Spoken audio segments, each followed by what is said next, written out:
आखायाव माखासे मानि थफ्ला लानानै दायो जोङो थांनो ओंखारलायबाय दाबसे जायगायाव। थांनोलाय ओंखारदोंमोन, नाथाय मोनसे जिरादखौ बावगारना लायनो ओंखारदोंमोन आं। नो लाथ' बिखौ। नै लोगोफोर, बे जिरादखौनो बावगारदोंमोन। आथुर आथुर लानानै फैफिनबाय आं। नोंथांमोनाथ' इसेबाबो हमनो हाखाबाय जों बहा थांनो नागिरदों। नांगौ मुवाफोरखौ गासैखौबो लाजोबनानै दायो हन्डाखौ लानानै थांनो ओंखारलांबाय जोङो। बे जायगायाव बयबो गावबा गाव साननाय आरो मिजिं लानानै थाङो। थांनाय समाव नै माखौ नुदोंमोन आं, बेनो थालिर होनो मोनैनि गोसोखौ दुखु मोनदोंमोन आं। दायो मोनफैबाय जोंनि मेन लकेसनाव। जोङो माने मोनसे मन्दिराव फैदों, जोंनि खाथियावनो जायो। मोनफैग्रोमोना आंनि कलेजनि लोगोखौ लोगो मोनना भिडिअ लादोंमोन, नाथाय लाजिना खोबथेबाय। बे जायगायाव फैबाथाय गोसोखौ स्रां मोनखायो। दा आरो सावन मास सोलिगासिनो नालाय बिराद मानसि जायो समबार बारायाव। गिबियावनो जोङो दा आथिं आखाइ सुग्रोनानै लानायसै। गांगाथफाया सुखांनायनि उनाव आंबो सुनानै लानायसै। दायो जोङो मन्दिराव फुजा होनो थाखाय कटकटियाव गाखोनानै दायो जोङो फुजा होनो होननानै आवगायबोदोंमोन। खोनानो मोनदों बे जायगायाव जि साननाय हनायखौ बियो बेखौनो मोनफुङो होनना। बिनि थाखायनो जोंबो बेयाव बोसोरफ्रोमबो फुजा होफैयो।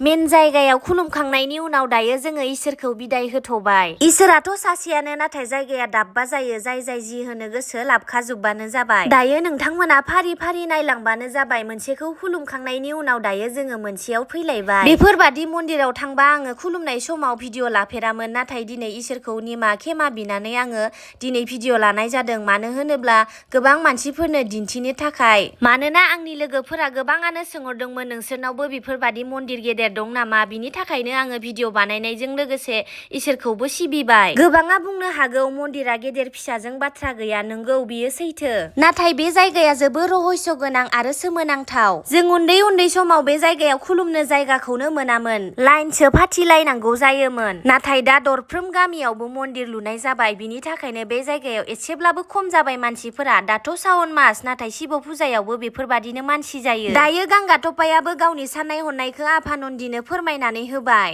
बिनि उनाव आंबो आंनि गोसोनि साननाय हनायखौ आफानन्दिनो फोरमायदोंमोन आरो सिबिदोंमोन, खुलुमदोंमोन। दानिया आं खोनाबोनाय मिथिबोनाय बे जायगानि जारिमिनखौ आं नोंथांमोननो खोन्थानि। दा जिथुबा जोङो मन्दिर खुलुमबाय, बे जायगानिफ्राय नै दा जोङो थांगासिनो दं। बिफां सारि सारि ओरैहाय दङ आरोना लोगोफोर। जिथुबा जोङो फार्स्ट मन्दिर खुलुमनायनिफ्राय लास्ट मन्दिर दङना, बै नुहुरदोंना लोगोफोर? बे जायगासिम मथारि खोनाय बादि जायगा दङ बेवहाय। दा बे जायगाखौ खोनानाय बादिब्ला आबै आबौमोना खोन्थानाय बादिब्ला बे जायगाखौ आफा शिबानो खोदोंमोन जाहैदों। आफा शिबा हरसे खोनायनि उनाव दाउला गेसेरना होनानै बे जायगाखौ खोस्लाबनो मोनिनि थाखाय बे जायगानि मुङा आलिखान्दा जानानै थालांदों।